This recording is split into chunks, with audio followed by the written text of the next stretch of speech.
Well, you know, we're just pulling up in the local park here, shooting some hoops. Straight dunking. Just like that.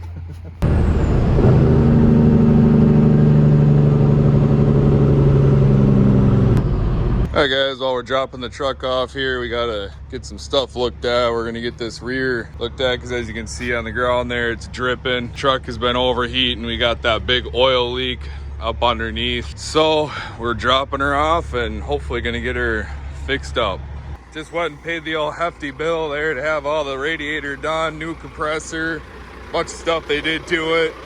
The big thing was that I really brought it in for overheating, and then it was leaking a lot of oil up in the front here, which I thought was the front main seal, but it ended up just being the peanut cover on the front there, and it was dripping down up to the front main seal and then onto the ground. So we got it all fixed. There's no more oil leak, which that's actually been leaking out of there for quite a while now, but that'll be nice.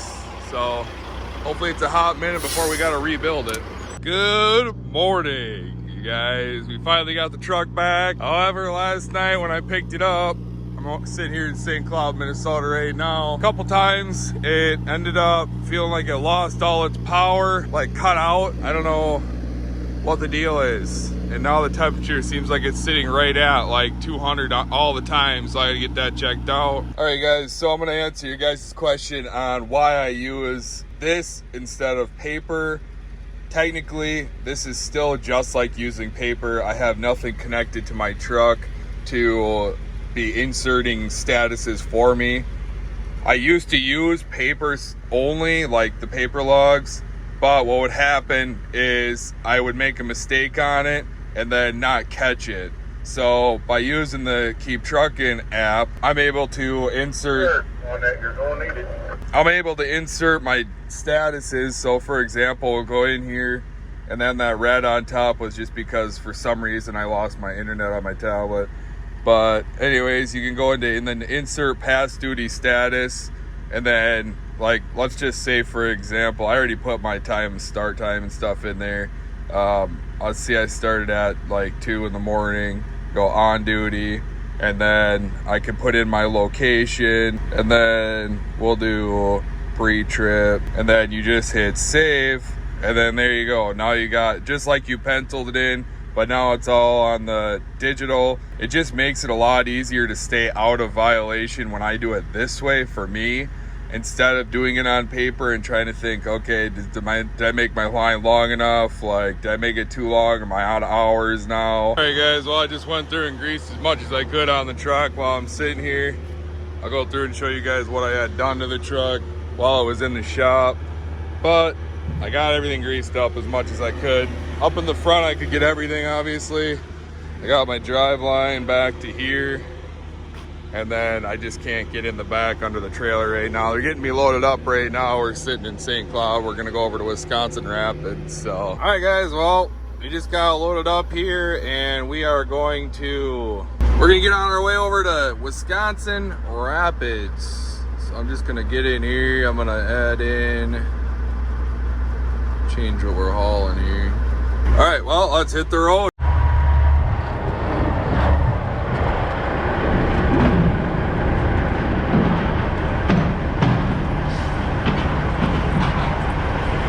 We just got weighed up here. There's a pilot right across the road. We are right at the perfect weights.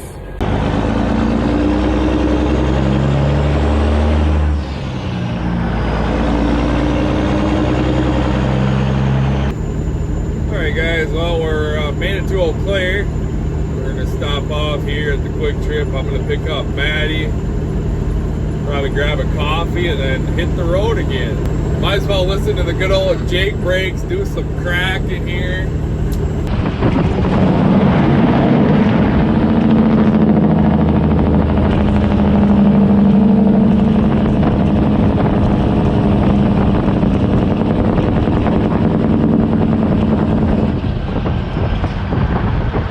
Alright guys, well, it has been pouring rain all freaking day today. We just got the mud flap started here. We're gonna grab some fuel, show you guys what I saved with it now.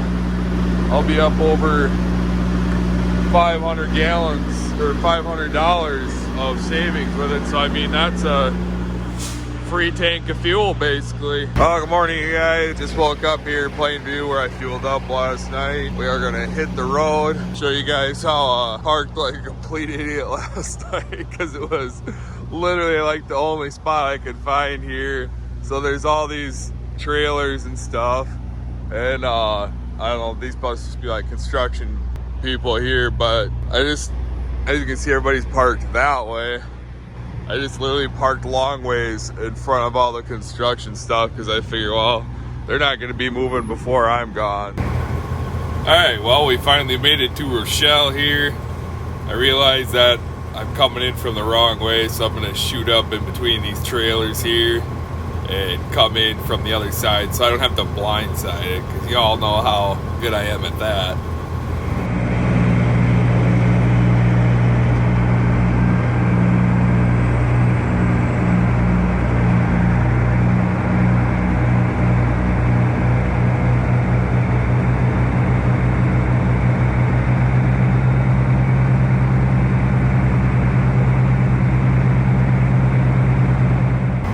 I'm gonna try to pull up here and get set up for the back end. There's not a whole lot of space here with them trailers lined up.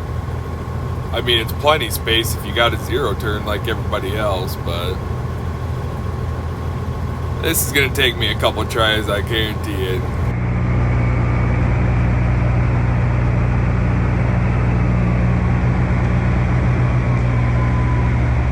Well, pretty close.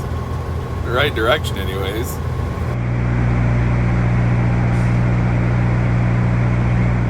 Didn't have quite enough turn on it.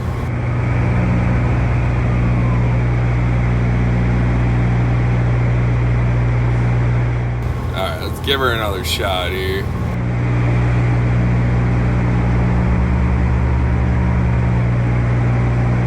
I always get paranoid about hitting the other trailer on the other side of the truck.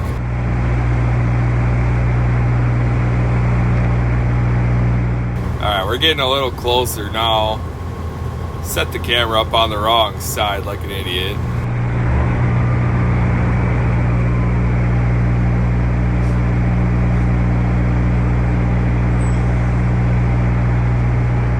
As you can see on the deck there, I got my dudes sitting on there because they got soaked last night. Oh, you know, 5-6 tries, we'll get her. There we go, now we're lining up. Alright, get her backed in and check in and get out of here.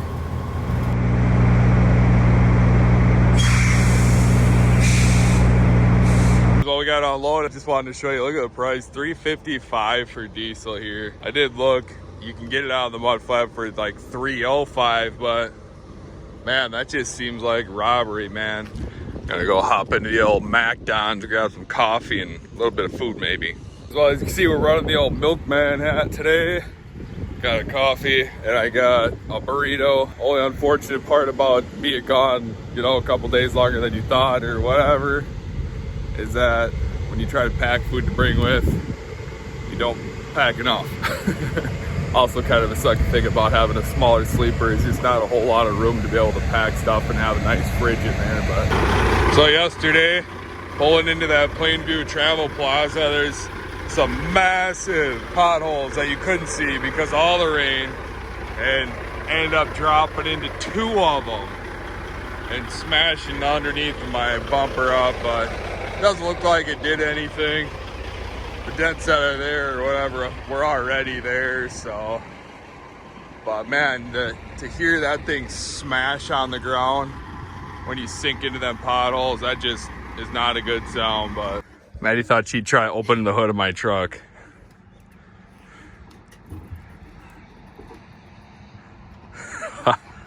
We're gonna get it, we're gonna get it. Unreal. Okay, maybe we're not gonna get it. Well, Close. Definitely not exactly in the best operating condition, so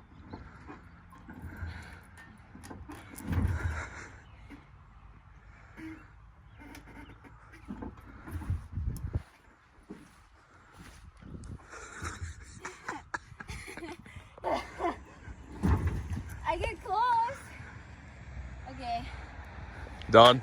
Tried enough. All right, guys, so I figured I'd finally show you guys what I had it in the shop for over a week for.